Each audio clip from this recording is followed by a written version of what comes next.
Queridos irmãos, é com muita alegria e gratidão no coração que vivemos todo esse sábado santo, o dia em que o Rei dorme, em que há um grande silêncio, e vamos ver o Senhor agir ao longo de todo esse dia com uma grande profundidade.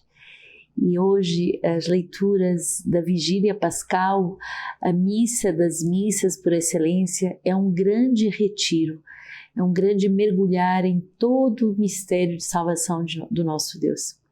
Por isso vos exorto a mergulharem nas leituras e a fazerem desse dia de silêncio um dia de profundo retiro. Nossa Web TV preparou com carinho o retiro, vos convido a participar, mas eu creio que é uma grande graça podermos meditar na Sagrada Escritura e nesse percurso tão belo que a palavra nos dá.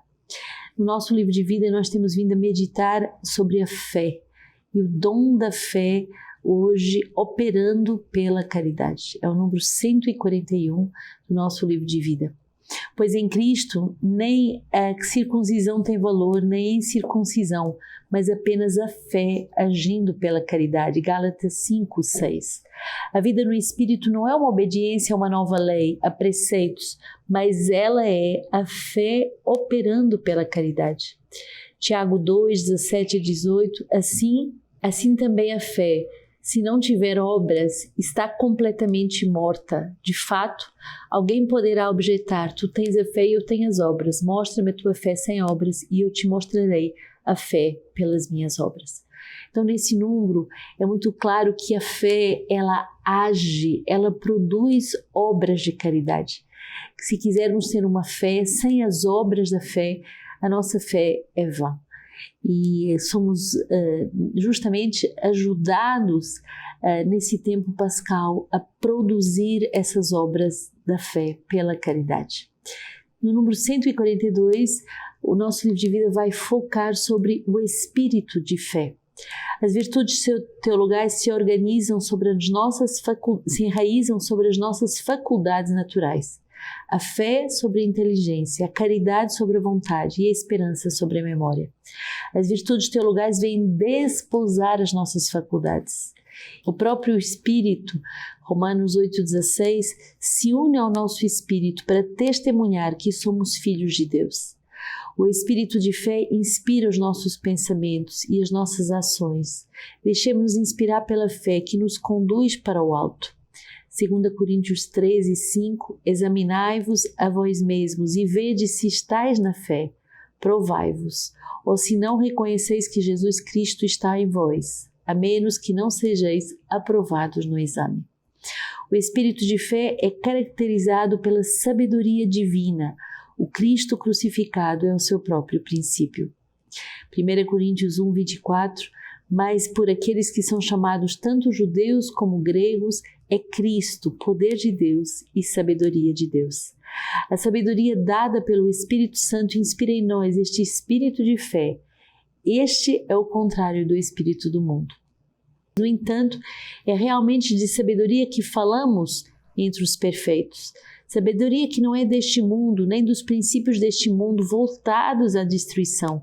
Ensinamos a sabedoria de Deus misteriosa e oculta que Deus, antes dos séculos, de antemão destinou para a nossa glória. A nós, porém, Deus o revelou pelo Espírito, pois o Espírito sonda todas as coisas, até mesmo as profundidades de Deus. Esta sabedoria inspira as nossas ações e nos dinamiza para fazermos a vontade de Deus. Colossenses 1:9-10, por isso, também nós, desde o dia em que ouvimos o anúncio, não cessamos de orar por vós e de pedir que sejamos levados ao pleno conhecimento da vontade de Deus, com toda a sabedoria e discernimento espiritual. Assim agradareis de modo digno ao Senhor, fazendo tudo o que é do seu agrado, dando frutos em boas obras e crescendo do conhecimento de Deus. É próprio da sabedoria inspirar o discernimento espiritual.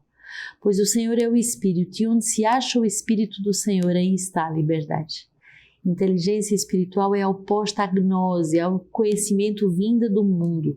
Trata-se de um conhecimento que provém da inspiração do Espírito Santo. Efésios 1:17-18, para que Deus, do nosso para que o Deus do nosso Senhor Jesus Cristo, o Pai da glória, vos dê o espírito de sabedoria e de revelação, para poderdes realmente conhecê-lo, que ele ilumine os olhos dos vossos corações, para saberdes qual é a esperança que o vosso chamado encerra, qual é a riqueza da glória, da sua herança entre os santos. A fé nos torna inteligentes. O espírito de fé faz-nos entrar no pensamento, no mundo de Deus. Não são mais os sentidos naturais que nos inspiram, mas o sentido espiritual. Assim tereis condições de compreender com todos os santos qual é a largura, o comprimento e a altura e a profundidade do amor. Efésios 3,18. A inteligência espiritual inflama, edifica, constrói, ela é apostólica. Colossenses 1:9. Por isso também nós, desde o dia em que ouvimos o anúncio, não cessamos de orar por vós e de pedir que sejais levados ao pleno conhecimento da vontade de Deus, com toda a sabedoria e discernimento espiritual. O objetivo da inteligência espiritual é convidar-nos a desposar a vontade de Deus. O ato de fé é produzido conjuntamente pela inteligência que adere, submetendo-se pela vontade que dirige a adesão e pela virtude teologal da fé. O enxerto vive do tronco de cujas raízes e seiva ele se utiliza, mas prolongando-lhe o caule produz frutos que são especificamente os seus e não os troncos primitivos. Mas qualquer que seja a percepção psicológica ou ausência de percepção ao dizer eu creio, baseado na autoridade de Deus, a alma fez um ato sobrenatural, a virtude da fé entrou em ação. Quanto mais fé tem a alma, mais unida está a Deus. São João da Cruz. Eu te desposarei a mim para sempre, eu te desposarei a mim na justiça e no direito, no amor e na ternura. Oséias 2:21. Este espírito de fé teologal deve crescer em nossas casas, a fim de que reine um espírito fervoroso e ardente. Então, bonito percebermos que o espírito de fé, na verdade, é uma graça muito profunda que nos faz viver num entusiasmo, num dinamismo, numa certeza daquilo que Deus quer através da graça do discernimento espiritual. E belo vermos como a fé vem se enxertar sobre a inteligência, a caridade sobre a vontade e a esperança sobre a nossa memória. Quer dizer que as virtudes teologais vêm desposar a nossa humanidade e vêm torná-la divina, vêm torná-la com as características, as semelhanças de Deus. A inteligência espiritual vem em si inflamar a alma, edificá-la, construí-la e tornar a nossa alma apostólica.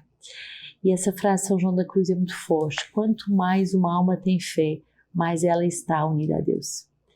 Hoje, nessa vigília pascal, nós vamos ver e contemplar as leituras que vão fazer como que um percurso bíblico, como se você fizesse um ano sabático numa noite, como se você fizesse a leitura de toda a Bíblia numa noite, como se você fizesse um retiro de 7 dias, de 30 dias numa noite. É a grande vigília que resume o amor de Deus. E essas 7 leituras manifestam a plenitude da revelação. Deus vem se revelar para nós. Nós não vamos ler aqui as 7 leituras, mas eu vou invocar cada uma dessas leituras e lhe pedir, leia, medite, aprofunde cada uma delas. A primeira leitura é Gênesis 1:1 a 2:2, a criação do homem. O homem que é criado à imagem e semelhança de Deus. Todos os detalhes do homem que nasce depois de todo um processo de preparação. No princípio era o Verbo, e o Verbo criou a terra e o céu. E a terra estava vazia e vaga, as trevas cobriam o abismo, mas um vento de Deus pairava sobre as águas. E Deus disse, haja luz, e houve luz. A palavra de Deus que tem esse poder de criar e de recriar o homem. Gênesis 22, 1 a 18, essa segunda leitura, Deus que vai pôr à prova Abraão. Abraão, Abraão, me oferece em holocausto o teu querido, o teu único, o teu eleito. E Abraão, numa grande graça de homem recriado, obedece, corre para o sacrifício.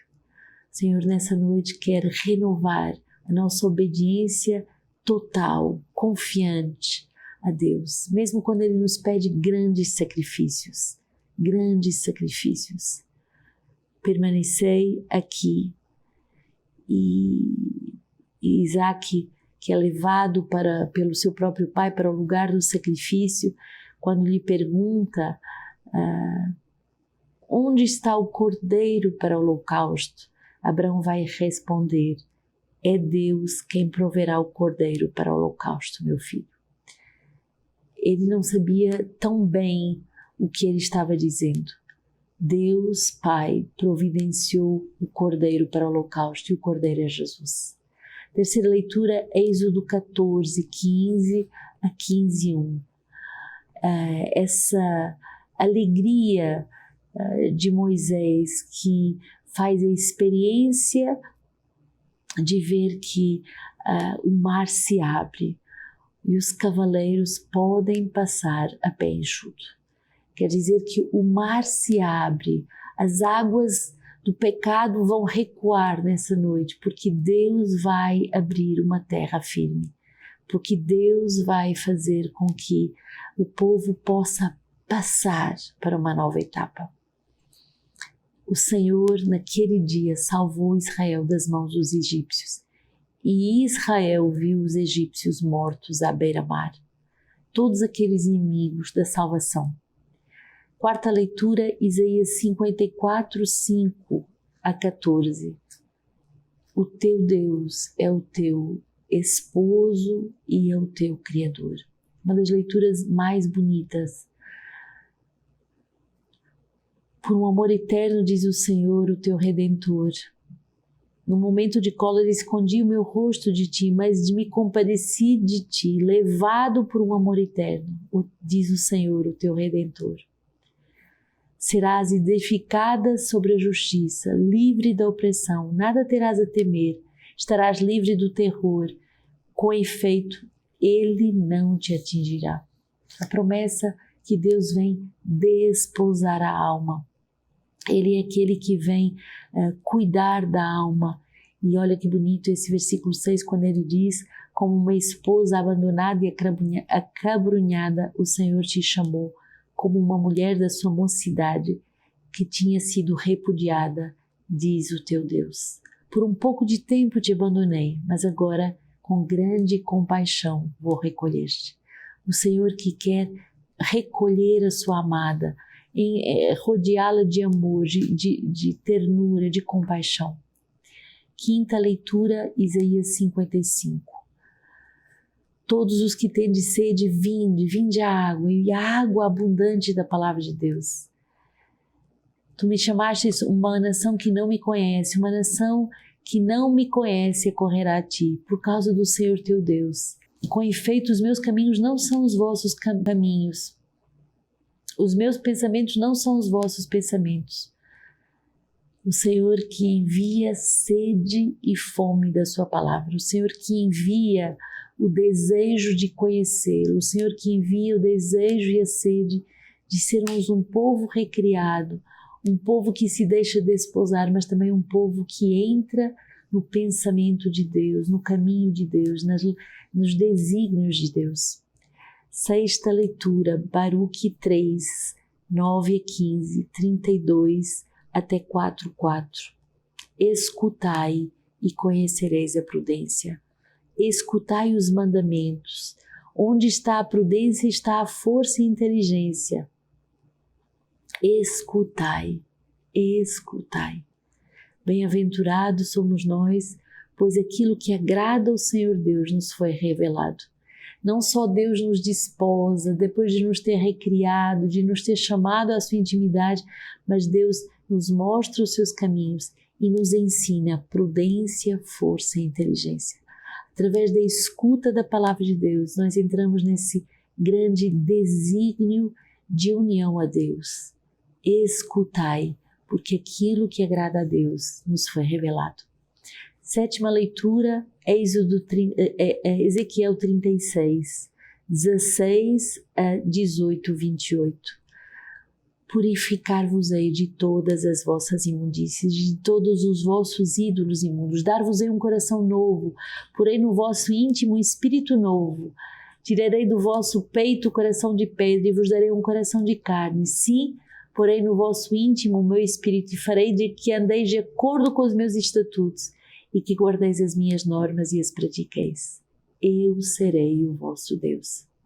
O Senhor que nos faz essa promessa de uma purificação não só externa, não só daquilo que é visível, mas de uma profunda conversão, de uma segunda, terceira, quarta purificação, conversão, para podermos nos unir ao Senhor.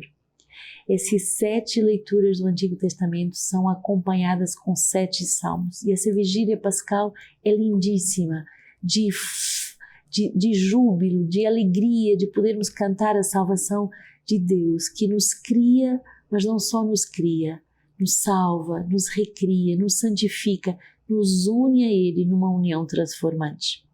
Romanos 6, 3 a 11. Ou não sabeis que fomos todos batizados em Cristo Jesus? É na sua morte que fomos batizados. Se morrermos com Cristo, temos fé que também viveremos com Ele.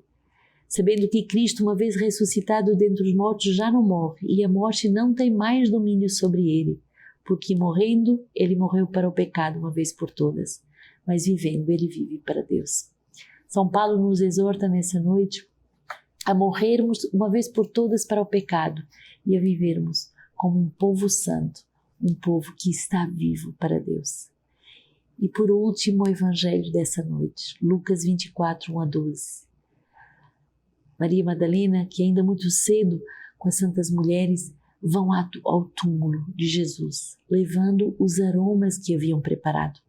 Encontraram a pedra do túmulo removida, mas ao entrar, encontraram o corpo do Senhor Jesus. E aconteceu que, estando perplexas com isso, 2 homens se prostraram diante delas, com vestes fulgurantes. Cheias de medo, inclinaram o rosto para o chão. Eles, porém, disseram: "A que procurais? Aquele que vive entre os mortos não está aqui, ressuscitou. Lembrai-vos do que, como vos falou, como ainda estavas na Galileia. É preciso que o Filho do Homem seja entregue às mãos dos pecadores, seja crucificado e ressuscite ao 3º dia." E eles se lembraram de suas palavras. Ao voltarem ao túmulo, anunciaram tudo isso aos 11, bem como a todos os outros. Eram Maria Madalena, Joana e Maria, mãe de Tiago. As outras mulheres que estavam com elas disseram também aos apóstolos estas palavras, porém lhes pareceram desvario e não lhes deram crédito. Pedro, contudo, levantou-se e correu ao túmulo. Inclinando-se, porém, viu apenas os lençóis e voltou para casa, muito surpreso com tudo o que acontecera. Esse recito é um dos recitos mais impressionantes de ver a sensibilidade da fé, esse espírito de fé que abundava no coração dessas santas mulheres. Os homens, os apóstolos, duvidaram mais, tinham um espírito certamente mais crítico, mais científico, mais racional. As mulheres deixavam-se guiar por esse espírito de fé. E elas foram ao túmulo procurar o corpo do seu Senhor e, ao não encontrarem o corpo de Jesus, entenderam da parte do anjo: "Por que procurais aquele que está vivo dentre os mortos? Ele ressuscitou." E por isso elas fizeram memória, houve como que uma conexão de tudo que Jesus tinha lhes dito. Elas fizeram memória e elas acreditaram com o espírito de fé. Ao comunicarem aos 11, se depararam com uma incredulidade. E só Pedro, que foi ao túmulo e que constatou que o corpo não estava lá. O espírito de fé é dinâmico, faz-nos correr, faz-nos avançar, faz-nos ter discernimento sobre os acontecimentos. Uma grande homilia do século IV sobre o Sábado Santo diz assim: "Eu sou o teu Deus, e por tua causa me tornei o teu filho. por ti e por aqueles que nasceram de ti, agora digo, e com todo o meu poder, ordeno aos que estão na prisão, saí, e aos que jaziam nas trevas, vinde para a luz, e aos entorpecidos, levantai-vos. Eu te ordeno, acorda, ó tu que dormes, porque não te criei para permaneceres na mansão dos mortos. Levanta-te dentre os mortos, eu sou a vida dos mortos. Levanta-te, obra das minhas mãos, levanta-te, ó minha imagem, tu que fostes criado à minha semelhança. Levanta-te, saiamos daqui, tu em mim e eu em ti. Somos um só e indivisível pessoa. É essa a união que Deus quer fazer nessa noite. É esse casamento místico que Ele quer viver com cada um de nós. Vivamos o mistério, vivamos essa noite santa como a noite que resume todo o mistério da nossa humanidade.